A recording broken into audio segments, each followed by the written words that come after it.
यह कहानी शुरू होती है जब एक बड़े प्रदेश का राजकुमार अपना राजमहल सब कुछ त्याग कर बौद्ध संघ में शामिल हुआ। शुरुआती दिनों में नए भिक्षु ध्यान करना सीखते। इसके साथ साथ गौतम बुद्ध उन्हें भिक्षा मांगने भेजते ताकि भिक्षुओं का अहम कमजोर हो और उनका व्यवहार विनम्र हो जाए। संघ में आने के कुछ समय पश्चात राजकुमार भी भिक्षाटन पर जाने लगा। शुरू में सब ठीक था, लेकिन कुछ ही दिनों में घटना घटी जिस कारण राजकुमार विचलित हो गया और उसने भिक्षाटन पर जाने से मना कर दिया।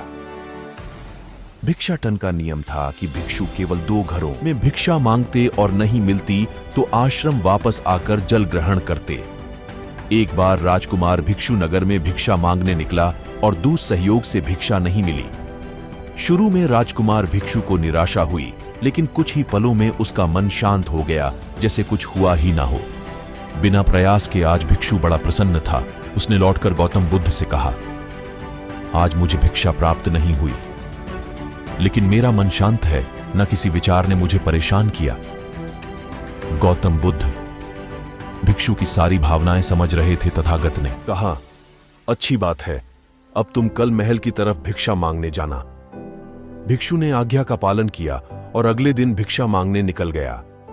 कुछ देर बाद जब भिक्षु महल के आगे से गुजरा तो उसे अपना महल याद आ गया कि कैसे वह ऐशो आराम का जीवन जीता था। भिक्षु ने सोचा, महल में खाने को स्वादिष्ट पकवान मिलते और सेवा करने को कई नौकर होते और सभी प्रकार के सुख मिलते।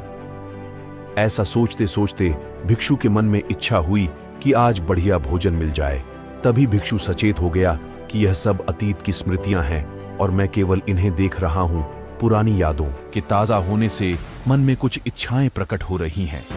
यह भी मैं केवल देख रहा हूं। अगर मैं इन शारीरिक इच्छाओं को पूरी करने की लालसा रखूं तो मैं मन की शांत और यह जागृत अवस्था खो दूंगा।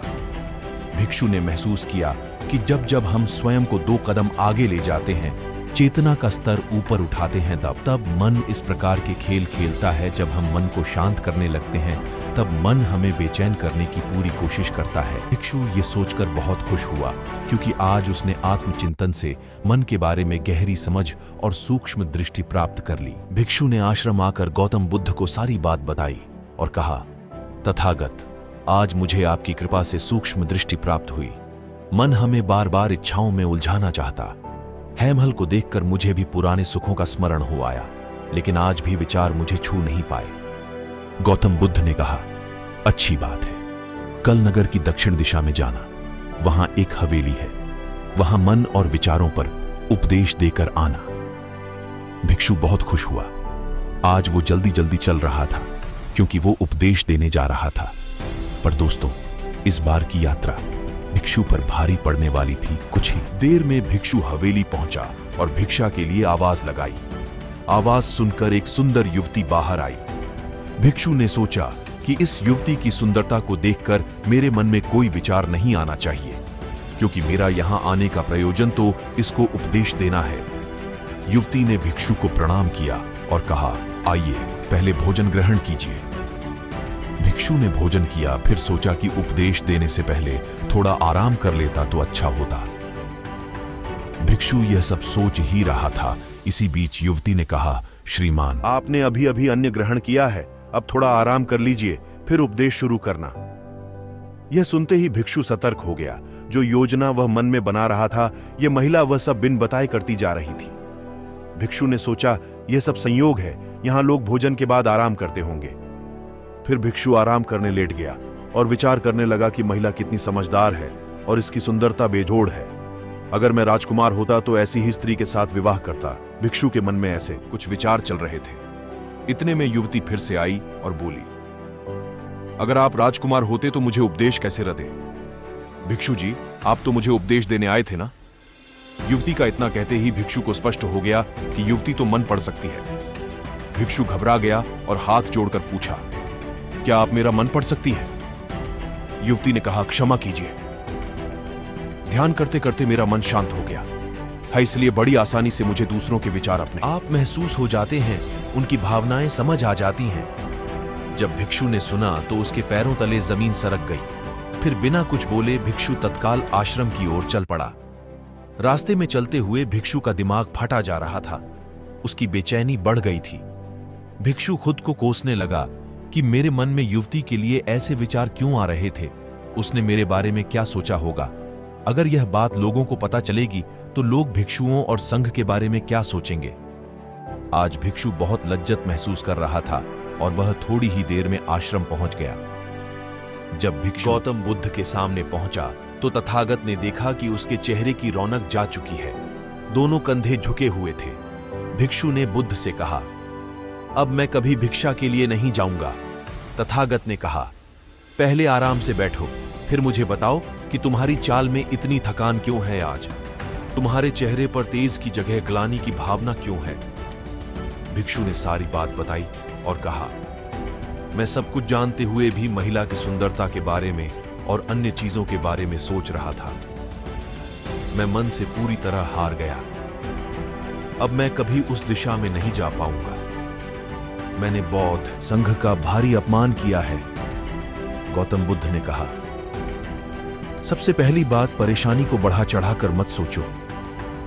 अगर कुछ बुरा हो जाए तो एकदम से यह मत सोचो कि सब खत्म हो गया।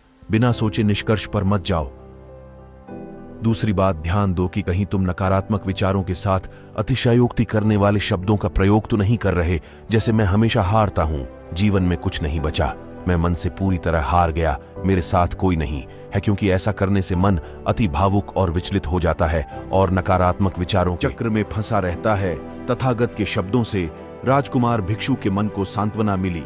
भिक्षु ने पूछा, अगर मैंने अपने मन को जीत लिया था तो फिर मन ने मुझे परेशान क्यों किया? गौतम बुद्ध ने कहा, सबसे पहले यह समझो कि विचार पैदा कैसे होते हैं।